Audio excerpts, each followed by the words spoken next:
ব্যবহার করে, তাদের একজন বা উভয় বিরুদ্ধ অবস্থায় যদি তোমাদের সামনে উপনীত হয়, তাহলে তাদের সাথে উফফিউ ওয়ালা তানহারহুমা, তাদের সামনে তাদের সাথে যেন শব্দটা তুমি ব্যবহার করবে না।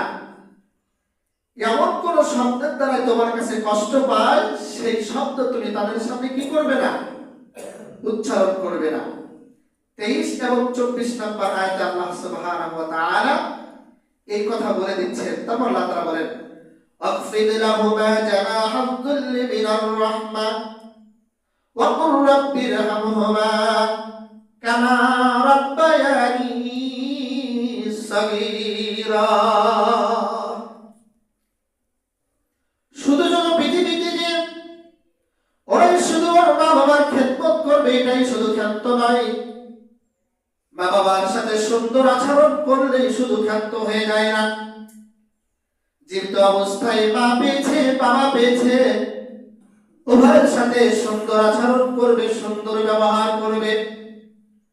মা বাবার সামনে যখন দাঁড়িয়ে যাবে, সুন্দর ভদ্রতা নম্রতার সাথে দাঁড়িয়ে যাবে। মা বাবার সামনে যখন কথা বলবে, আপনার উম্মতকে, আমার বান্দা বান্দীদেরকে 2 নম্বর মেরাজের কর্মসূচিতে জানিয়ে দিয়ে মা বাবার সাথে যখন কথা বলবে, উচ্ছৃঙ্খলবদ্ধ ভাষায় যেন রাগের বশত কথা না বলে, তাদের সামনে এমন কোন শব্দ যেন উচ্চারণ না হয় যে শব্দ, ছোট্ট শব্দ উচ্চারণ করার কারণে মা এবং বাবার একজনের জবান থেকে বেড়ে গেছে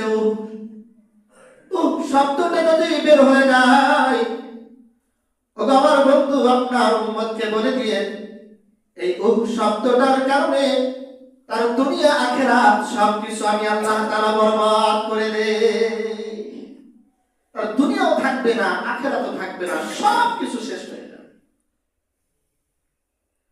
বৃদ্ধ বয়সে মাকে পেয়েছে, বাবাকে পেয়েছে, খেদমত করেছে, মার কাছ থেকে দোয়া নিয়েছে, বাবার কাছ থেকে দোয়া নিয়েছে, দুজনের সাথে সৎ ব্যবহার করেছে, সুন্দর আচরণ করেছে। আখফিদ লাহুমা জানাহাদ যুল্লি মিনার রাহমা, তাদের ডানার ভিতরে, তাদের রহমতের কলিজার ভিতরে সুন্দরভাবে আবৃত করে মা এবং বাবাকে যেন রেখে দেয়। মা আর বাবা যখন মারা গেছে, অন্ধকার কবরে চলে গেছে, 2 নম্বর কর্মসূচির ভিতরে আল্লাহ সুবহানাহু ওয়া তাআলা ডাক দিয়ে বলেন, এই পৃথিবীর সন্তানেরা, এই পৃথিবীর মায়েরা বাবারা, যাদের মা আর বাবা দুনিয়া থেকে